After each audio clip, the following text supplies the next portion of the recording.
ನಾನು ಅಯ್ಯೂಬ್ ಖಾನ್ ಬಾಗೇವಾಡಿ, ಮುಸ್ಲಿಂ ಮುಖಂಡರು ಹಾಗೂ ಯುವಕರ ವೇದಿಕೆ ಬಾಗಲಕೋಟ್ ವತಿಯಿಂದ ಈ ಮಾಧ್ಯಮ ಮುಖಾಂತರ ಮಾತಾಡುವುದೇನೆಂದರೆ, ಈಗಾಗಲೇ ಸೋಷಿಯಲ್ ಮೀಡಿಯಾದಲ್ಲಿ ಒಂದು ಸುದ್ದಿ ನೋಡಿದೆ. ಬಾಗಲಕೋಟೆಯ ಬಕ್ರೀದ್ ಹಬ್ಬದಲ್ಲಿ ಗೋಮಾಂಸವನ್ನು ಮಾರಾಟ ಮಾಡುತ್ತಿದ್ದಾರೆ, ಓಣಿಗಳಲ್ಲಿ ಹಾಗೂ ಗೋಗಳನ್ನು ಸಾಗಾಣಿಕೆ ಮಾಡುತ್ತಿದ್ದಾರೆ ಮತ್ತು ಗೋಗಳನ್ನು ಕುರ್ಬಾನಿ ಮಾಡುತ್ತಿದ್ದಾರೆ ಎಂದು. ಈ ಮಾತು ಸತ್ಯಕ್ಕೆ ದೂರವಾದ ಮಾತು ಮತ್ತು ಇದಕ್ಕೆ ನಾನು ಖಂಡಿಸುತ್ತೇನೆ. ಯಾಕೆಂತಂದರೆ ಈಗಾಗಲೇ ಒಂದು ವಾರದ ಹಿಂದೆ ಪೊಲೀಸ್ ಇಲಾಖೆಯವರು ಮಟನ್ ಮಾರುವವರಿಗೆ ಕರೆದು ಮೀಟಿಂಗ್ ಮಾಡಿ, ಆ ಮೀಟಿಂಗ್ನಲ್ಲಿ ಯಾವುದೇ ಗೋಮಾಂಸವನ್ನು ಮಾರಾಟ ಮಾಡಬಾರ್ದು, ಆ ಗೋವನ್ನು ಸಾಗಾಣಿಕೆ ಮಾಡಬಾರ್ದು ಎಂದು ತಾಕೀತು ಮಾಡಿದ್ದ ಕಾರಣಕ್ಕೆ ಕಳೆದ ಒಂದು ವಾರದಿಂದ ಮಟನ್ ಅಂಗಡಿಗಳು ಬಂದಿದ್ದು, ಈಗಾಗಲೇ ಬಾಗಲಕೋಟೆಯ ಯಾವುದೇ ಓಣಿಯಲ್ಲಿ ಆಗಲಿ, ನವನಗರದಾಗಲಿ ಬಾಗಲಕೋಟೆಯಲ್ಲಿ ಗೋಮಾಂಸ ಮಾರಾಟ ಮಾಡ್ತಾಯಿಲ್ಲ ಹಾಗೂ ಗೋ ಸಾಗಾಣಿಕೆ ಆಗ್ತಾಯಿಲ್ಲ ಮತ್ತು ಗೋವನ್ನು ಕುರ್ಬಾನಿ ಮಾಡ್ತಾಯಿದ್ದಾರೆ. ಯಾಕಂತಂದರೆ ನಮ್ಮ ರಾಷ್ಟ್ರೀಯ ನಾಯಕರು ಅರ್ಷದ್ ಮದ್ನಿ ಹಾಗೂ ಮೊಹಮ್ಮದ್ ಮದ್ನಿ ಅವರು ಈಗಾಗಲೇ ಘೋಷಣೆ ಮಾಡಿದ್ದಾರೆ, ಗೋವನ್ನು ರಾಷ್ಟ್ರೀಯ ಪ್ರಾಣಿಯನ್ನು ಘೋಷಿಸಬೇಕೆಂದು. ಅದಕ್ಕೆ ನಾವು ಸ್ವಾಗತ ಮಾಡ್ತೀವಿ. ನಾವು ಆ ಮಾತನ್ನು ಸ್ವಾಗತ ಮಾಡ್ತೀವಿ. ಯಾಕಂತಂದರೆ ಈಗಾಗಲೇ ಕೆಲವು ಹಿಂದೂ ಸಂಘಟನೆಗಳು ಗೋವನ್ನು ಮಾರಾಟ ಮಾಡುತ್ತಿದ್ದನ್ನು ತಡೆಯುವ ನೆಪದಲ್ಲಿ ಬಿಸ್ನೆಸ್ ಮಾಡಿಕೊಂಡಿದ್ದಾರೆ, ದಂಧೆಯನ್ನು ಮಾಡಿಕೊಂಡಿದ್ದಾರೆ.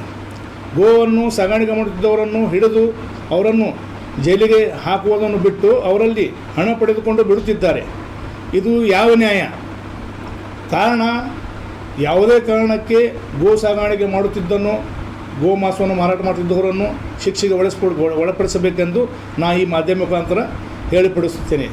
ಈಗಾಗಲೇ ಪ್ರಮೋದ್ ಮುತಾಲಿಕ್ ಅವರು ಹೇಳಿದಂತೆ ಭಾರತದಲ್ಲಿ 50,000 ಕೋಟಿ ರೂಪಾಯಿ ಹಣದಷ್ಟು ಪ್ರತಿ ವರ್ಷ 50,000 ಕೋಟಿ ಹಣದ ಗೋಮಾಂಸವನ್ನು ಪರರಾಷ್ಟ್ರಕ್ಕೆ ರಫ್ತು ಮಾಡುತ್ತಿದ್ದು ಅವರು ಖಂಡಿಸಿದ್ದಾರೆ. ಇದಕ್ಕೆ ನಾವು ಖಂಡಿಸುತ್ತೇವೆ.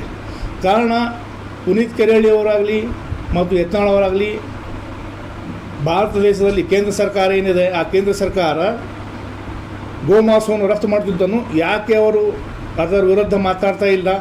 ಕೇವಲ ಮುಸ್ಲಿಮರ ವಿರುದ್ಧ ಮಾತಾಡಲಿಕ್ಕೆ ಅವ್ರು ಬರ್ತದೆ ಮತ್ತು ಕೇಂದ್ರ ಸರ್ಕಾರ ವಿರುದ್ಧ ಯಾಕೆ ಮಾತಾಡ್ತಾ ಇಲ್ಲ? ಕೇಂದ್ರ ಸರ್ಕಾರ ಈಗಾಗಲೇ 50,000 ಕೋಟಿ ರೂಪಾಯಿ ಹಣದ್ದು ಗೋಮಾಂಸವನ್ನು ರಫ್ತು ಮಾಡ್ತಾ ಇದೆ. ಇದಕ್ಕೆ ಖಂಡಿಸುತ್ತಿ ಆಗ್ತಿಲ್ಲ. ಈ ವಿಷಯಕ್ಕೆ ಮುತಾಲಿಕ್ ಅವರು ಖಂಡಿಸುತ್ತಿದ್ದಾರೆ. ಅದಕ್ಕೆ ನಾವು ಸ್ವಾಗತ ಮಾಡ್ತೀವಿ. 50,000 ಕೋಟಿ ರೂಪಾಯಿ ಹಣದ ಮಾಂಸವನ್ನು ಭಾರತದಿಂದ ಪರರಾಷ್ಟ್ರಕ್ಕೆ ರಫ್ತಾಗ್ತಾ ಇದೆ. ಇದಕ್ಕೆ ನಾವು ಖಂಡಿಸಿದ್ದೀವಿ. ಈಗಾಗಲೇ ನಮ್ಮ ರಾಷ್ಟ್ರೀಯ ನಾಯಕರು ಅರ್ಷದ್ ಮದ್ನಿಯವರು, ಮೊಹಮ್ಮದ್ ಮದ್ನಿಯವರು ಹೇಳದಂತೆ ಗೋವನ್ನು ರಾಷ್ಟ್ರೀಯ ಪ್ರಾಣಿಯನ್ನು ಘೋಷಿಸಬೇಕು. ಇದಕ್ಕೆ ನಾವು ಸ್ವಾಗತ ಮಾಡ್ತೀವಿ. ಬಾಗಲಕೋಟೆ ಎಲ್ಲ, ಕರ್ನಾಟಕ ರಾಜ್ಯ ಎಲ್ಲ ರಾಷ್ಟ್ರೀಯದ ಅಂತ ನಾವು ಇದಕ್ಕೊಂದು ಹೋರಾಟ ಮಾಡಿ ಇದಕ್ಕೊಂದು ನಾವು ಗೋವನ್ನು ರಾಷ್ಟ್ರೀಯ ಪ್ರಾಣಿ ಘೋಷಣೆ ಮಾಡುವಾಗ ನಾವು ಹೋರಾಟ ಮಾಡ್ತೀವಿ ಈ ವಿಷಯದ ಕುರಿತು.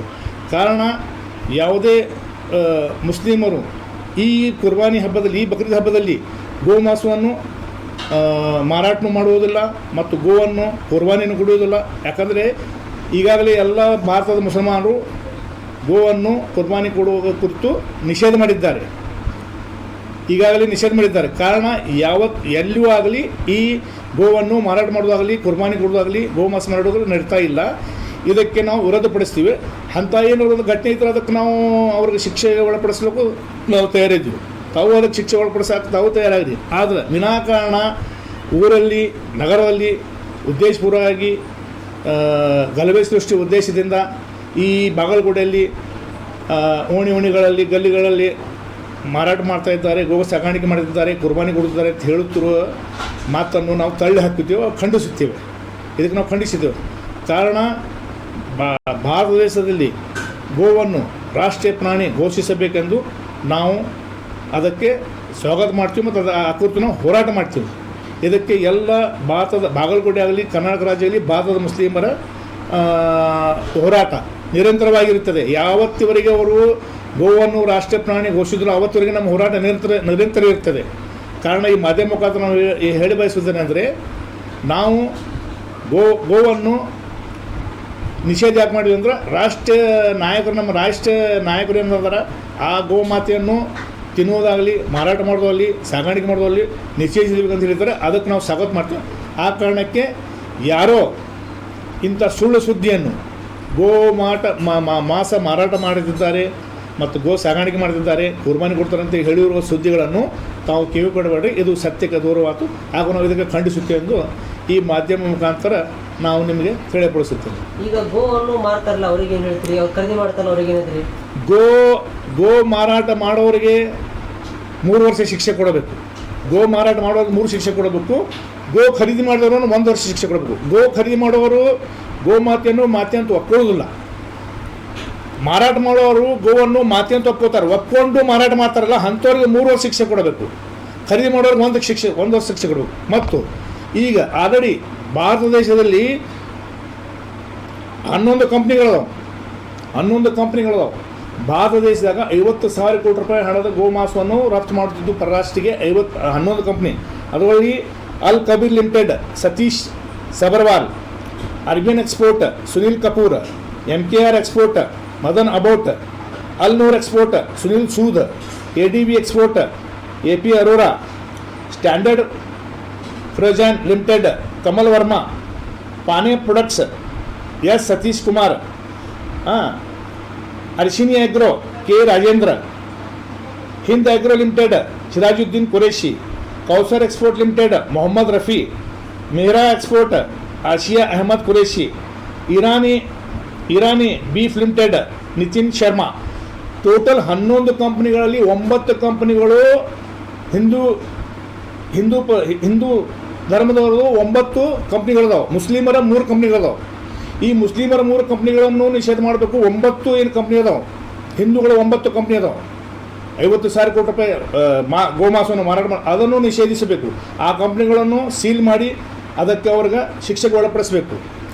ಯಾರು ಹಿಂದೂಗಳ 9 ಕಂಪ್ನಿಗಳದಾವೆ, ಮಾತೆಯನ್ನು ಒಪ್ಕೊಂಡು 9 ಕಂಪ್ನಿಗಳು ಗೋ ರಫ್ತನ್ನು ಮಾಡುತ್ತಿದ್ದ ಕಾರಣಕ್ಕೆ ಅವ್ರಿಗೆ 7 ವರ್ಷ ಶಿಕ್ಷೆಗೆ ಒಳಪಡಿಸಬೇಕು. ಮತ್ತು ಮುಸ್ಲಿಮರು ಯಾವ 3 ಕಂಪ್ನಿ ಅದಾವೆ ಅವ್ರಿಗೆ 3 ವರ್ಷ ಶಿಕ್ಷೆಗೆ ಒಳಪಡಿಸಬೇಕು.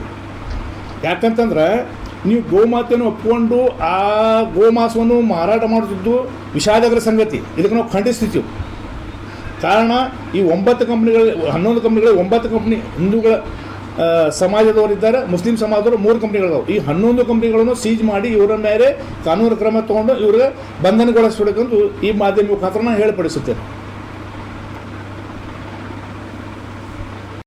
11 ಫ್ಯಾಕ್ಟ್ರಿಗಳಿದ್ದು ಕಾರಣ ಗೋಮಾಂಸ ಮಾರುತ್ತಿದ್ದ ಕಂಪ್ನಿಗಳನ್ನು ಸೀಜ್ ಮಾಡಲು ಮತ್ತು ಅವರ ಮೇಲೆ ಕ್ರಮ ತಗೊಳ್ಳಬೇಕೆಂದು ನಾನು ಹೇಳಬಯಸುತ್ತೇನೆ. ಕಾರಣ ಈಗಾಗಲೇ ಈ ಬಕ್ರೀದ್ ಹಬ್ಬದ ನಿಮಿತ್ತ ಸೋಷಿಯಲ್ ಮೀಡಿಯಾದಲ್ಲಿ ನಾವು ನೋಡಿದಂಥ ವಿಡಿಯೋಗಳಲ್ಲಿ ಕಲ್ಕತ್ತಾದಲ್ಲಿ BJP ಸರ್ಕಾರದ ಇದ್ದಂಥ ಸರ್ಕಾರ ಗೋಮಾಂಸವನ್ನು ಈ ಹಬ್ಬದಲ್ಲಿ ಮಾರಾಟ ಮಾಡಲು ಅನುಮತಿ ನೀಡಿದ್ದಾರೆ. ಕಾರಣ ಇದಕ್ಕೆ ನಾವು ಖಂಡಿಸುತ್ತೀವಿ. BJP ಸರ್ಕಾರ ಕಲ್ಕತ್ತಾದಲ್ಲಿ ಗೋಮಾಂಸವನ್ನು ಮಾರಾಟ ಮಾಡಲು ಅನುಮತಿ ನೀಡಿದ್ದನ್ನು ನಾವು ಖಂಡಿಸುತ್ತೀವಿ, ಅದಕ್ಕೆ ವಿರೋಧಪಡಿಸುತ್ತೇವೆ. ಇದು ವಿಷಾದಕರ ಸಂಗತಿ. ಹಾಗೂ ಈಗಾಗಲೇ ಮುತಾಲಿಕ್ ಅವರು ಮುಂಬರುವ ಆಗಸ್ಟ್ ತಿಂಗಳಲ್ಲಿ 1 ಲಕ್ಷ ಸಾಧು ಸಂತರ ಜೊತೆಗೆ ಸೇರಿಕೊಂಡು ದೆಹಲಿಯಲ್ಲಿ ಈ 11 ಕಂಪ್ನಿಗಳು ಗೋಮಾಂಸ ರಫ್ತು ಮಾಡುತ್ತಿದ್ದ 11 ಕಂಪ್ನಿಗಳ ವಿರುದ್ಧ ಅಮರಣ ಉಪವಾಸ ಸತ್ಯಾಗ್ರಹವನ್ನು ಹಮ್ಮಿಕೊಂಡಿದ್ದು. ಆ ಅಮರಣ ಉಪವಾಸ ಸತ್ಯಾಗ್ರಹವನ್ನು ನಾವು ಸ್ವಾಗತ ಮಾಡುತ್ತೇವೆ ಮತ್ತು ಅದಕ್ಕೆ ನಾವು ಬೆಂಬಲ ಕೊಡ್ತೀವಿ. ಮುತಾಲಿಕ್ ಅವರು ಏನು 1 ಲಕ್ಷ ಜನರ ಸಾಧು ಸಂತರ ತಗೊಂಡು ಈ 11 ಕಂಪ್ನಿಗಳನ್ನು